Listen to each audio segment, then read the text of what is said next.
This 10-day itinerary covers 6 cities in the northern half of Italy: Venice, Florence, Modena, Pisa, Cinque Terre, and Rome.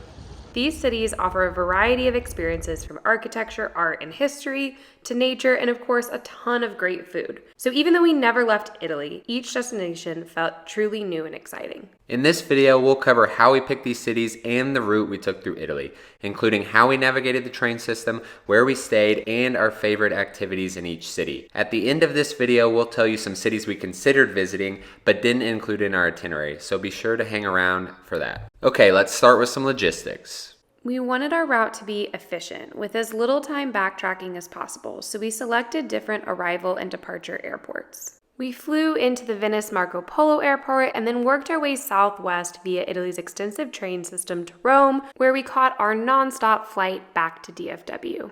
From the Venice airport, we grabbed an ATVO bus to the bus station in Venice, which happened to be right across the street from our hotel. Bus station? Hotel. Bus station? Hotel. And the train station is just right behind the bus station, so overall, very good for logistics. We stayed at this AC Marriott for our 2 nights in Venice. Our hotel was located at the entrance of Venice and was in walking distance to all of the major attractions Venice has to offer, including St. Mark's Square, St. Mark's Basilica, Doge's Palace, and the Rialto Bridge. However, the thing I enjoyed most about Venice was just wandering through the streets, stopping in local cafes, trying the local cuisine, and just observing how the locals live and eat in this wonderful city. Here's a list of coffee shops that we recommend in Venice, as well as a list of places to eat. We will spare you the pronunciation. A must-see in Venice is the Acqua Alta bookstore. It is a unique bookstore in Venice with some of the best photo opportunities for free in the city. Unfortunately, we didn't get the opportunity to take a gondola ride, but it looked like so much fun, and if you get the chance, we highly recommend that. On day 3, we traveled from the Venice train station via the Trenitalia high-speed train to the Florence Santa Maria Novella station. That's us! We got a red train. It's gonna go fast. Booking train tickets in advance is really easy through Trenitalia's website. You just put in your starting location and your ending location, and it'll bring up all of the available options. Having tickets in advance is helpful for planning, but we also booked the rest of our tickets while we were on this first train. We then walked to the Milu Hotel, where we checked in for a 4-night stay. The Milu Hotel is located a convenient 10-minute walk from the train station and is just around the corner from the Duomo. We were excited to be able to walk to all of the places we wanted to visit, including the Accademia Gallery and the Uffizi Gallery. While the Statue of David was definitely at the top of our list, we loved visiting the Mercato Centrale, or the Central Market of Florence, to get a taste of all the local cuisine. By now, you've probably realized that we like to eat. Speaking of food, here's a list of places we recommend visiting in Florence. We do have a full travel guide where we share our top 7 tips for visiting Florence, so if you're interested in that, we'll leave a link in the description. After a full day of admiring Florence, we booked a day trip through the Emilia Romagna region of Italy, where we got picked up by a driver and taken to various foodie stops around Modena. While everything was super delicious, I have to say that our favorite stops were probably the Parmigiano Reggiano factory and the balsamic vinegar tasting. Both of these products are local to the region, and we really enjoyed learning how they're made. In fact, we loved it so much that we bought a whole bunch of stuff to take with us. Balsamic vinegar, aged 8 years. We did also get some olive oil and had to carry it around for the rest of our trip. We have too much stuff. We were off to Cinque Terre, but we had an important stop along the way to check out the Leaning Tower of Pisa. We took the train from Florence to Santa Maria Novella station to Pisa Centrale and checked all of our bags and the goodies that we got in Modena into a luggage locker so we could enjoy lunch in Pisa. Bag free.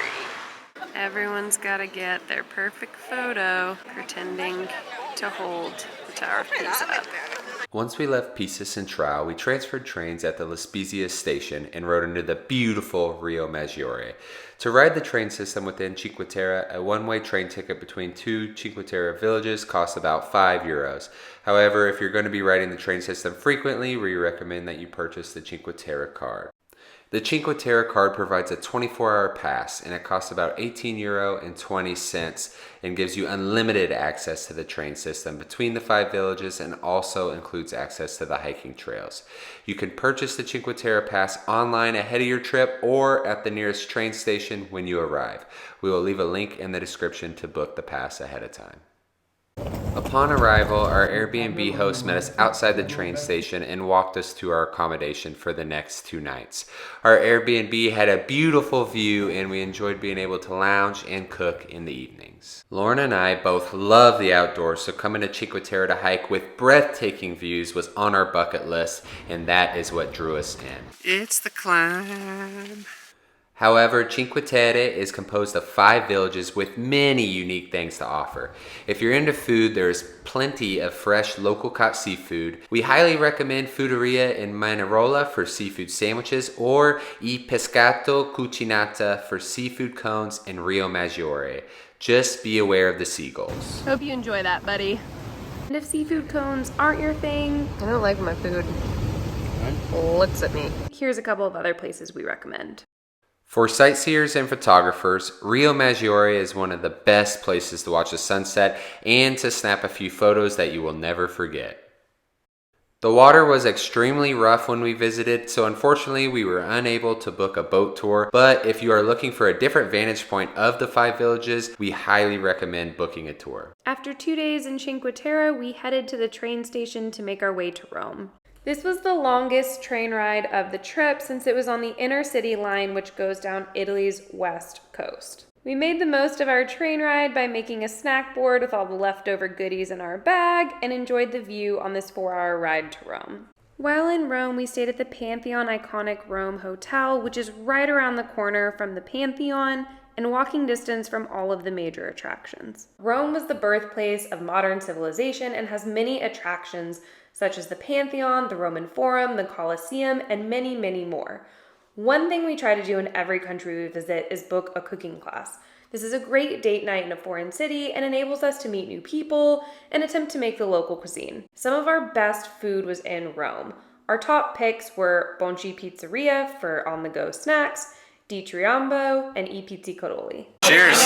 Cheers! Ultimately, our route through Italy was chosen to maximize the amount of sightseeing while reducing the amount of travel time. Other areas in Italy we considered visiting were the Dolomites, Milan, Lake Como, the Amalfi Coast, and Sicily. We went in April, so it wasn't warm enough to go swimming, so that ruled out Lake Como and the Amalfi Coast. And since we weren't visiting Lake Como, we decided to skip Milan. Our timing also ruled out the Dolomites since the ice doesn't typically melt until late summer. And Sicily was just a little too far away to make it work. The good news is this will give us an excuse to visit this beautiful country again in the future. Lauren and I are actively planning our 2023 travel schedule. Let us know down in the comments what country we should visit in the new year. See you guys in the next video.